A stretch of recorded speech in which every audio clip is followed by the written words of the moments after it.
Boshoff and Mia van Wyk to the top of the Production Vehicle Championship, where they had a narrow lead over Henny Lemmer and Paul Slubbert, who picked up their second non-finish in a row.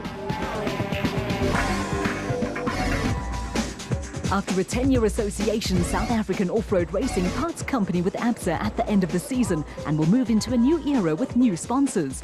The South African National Off-Road Association is also taking a progressive stance on marketing the sport and safety issues. In 2013, we have a new overall sponsor, a lot of changes from a marketing point of view, from the show point of view. We're quite a long way down with our marketing program. But we've also this year spent quite a lot of money, well, a lot of money in fact, on making sure that the safety of the events is up to world-class standards, that the way we do our timing. We've also been training officials, so we're making sure that the roadshow is there, but also the people that support the roadshow, and making sure that we have a really good long-term basis, a good foundation for the future. Race officials, marshals and medical personnel all work closely on off-road events to ensure the safety of competitors and spectators. A new radio system now in operation is part of the initiative that will take the sport into the future. We've got the new digital Motorola type radios. The beauty of it is that they can talk radio to radio or in a group, or all the radios to each other. At this stage, all the officials on one channel. I've got the marshals on the other channel. And the future is to expand it to a point where we have radios in the cars, so that we can first of all track the cars, but then also have the crews and the competitors that can talk to each other no matter where they are on the track. South African off-road crews have a proud record on the Dakar Rally. Janelle de Villiers has a win and a podium place this year to his name on the world's toughest race. And the Imperial Toyota and Century Racing teams did South Africa proud on this year's Dakar Rally. The Imperial Toyota team will be back in South America next year, and by winning the Dakar Challenge on the Toyota 1000 Desert Race in Botswana in June, the Motorride Racing pair of Evan Hutchison and Dani Stassen will be joining them. Inside Off-Road caught up with Evan at the 4x4 Megaworld 400 to update us on their preparations for what is the opportunity of a lifetime. Since we won that prize, it's been quite busy trying to put this whole package together. But yeah, we've been successful. We've got a plan. The plan has come together now. We've done a deal with Overdrive, who will look after us at the Dakar, the same team that looks after Hall Speed's Toyotas. And we've done a deal with Toyota or with Glenn Hall here at Hall Speed for a vehicle. So everything's in place. We've got our entry, obviously, that we had won, and now we're on a major fundraising drive. Yeah.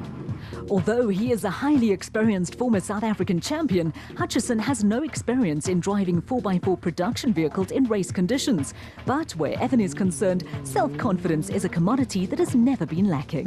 I don't know, we ran the Revo for 3 years, which is a four-wheel drive and very similar to what a Bakkie would be. So I have a lot of experience here. I haven't raced in an SP Bakkie, I have no experience in that, and I probably won't get much practice in it before we go to the Dakar. But like I said, the Revo was very similar, and we've got 9,000 Ks to get used to it. We're going there with a different mindset. We're not going there to win the race, we're going there to get a good result and learn a lot about the Dakar. But at the moment, we've got a fantastic car, probably one of the best cars there, and probably one of the best teams to support us. So I've just got to, if we get it right, I've just got to go and drive through that race, and I think the results will come to us. Yeah. The Dakar Rally is also very much on the agenda where Ford Motor Company and Ford Racing in South Africa are concerned. Ford Racing, under former South African champion Neil Woolridge, is building 2 new cars for the South African Championship, and work has also started on a Dakar Rally Challenger. Ford Racing crew Chris Visser and Jaapie Badenhorst are in contention to win this year's South African Production Vehicle Championship, and Woolridge is excited about the future. We've got a very exciting future for Ford Racing. We're busy building two new T6 Rangers for Ford Motor Company, and also we've got an overseas program where we're building T6 Rangers for the Dakar Rally and for FIA competitions. Some exciting times ahead of us. We've just finished the first car, the first South African car. We've done a little bit of testing, and all things go well, we should see it at the next event. For For many years, Neil Woolridge has been a strong campaigner for South African off-road rules and regulations to be brought into line with those in operation in international competition. By following international trends, Woolridge sees doors opening for South African teams to compete in foreign events. It's very exciting. I've been one pushing for a long time to bring the South African regulations closer to the international regulations, or vice versa, whichever way you put it, because it's important that we can compete overseas. We've seen Toyota do it. We want to do it. There's other teams that want to do it. So it's important that the regulations are close, and essentially we can almost build one car. And what better than to see South Africans racing overseas and doing well, and international people coming here and racing. So it'll be fantastic for the sport. In recent seasons, the premier SP class in the production vehicle category in the ABSA Off-Road Championship has shown phenomenal growth.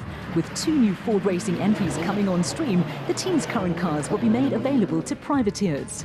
No, the 2 current cars, they'll probably get handed on to some privateers in some way. I'm not sure exactly how it'll work yet, but most definitely we'll still see those cars around.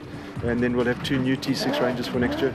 Privateer teams in the ABSA Off-Road Championship have for a number of seasons campaigned Ford Rangers originally raced by the factory team.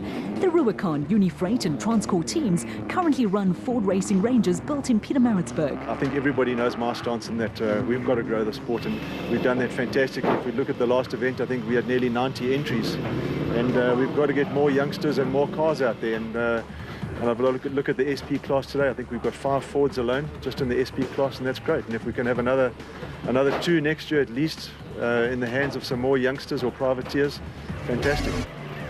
The next event on the ABSA Off-Road Championship calendar is the Himon Auto 400 in Tabanshu in the Free State on October the 19th and 20th.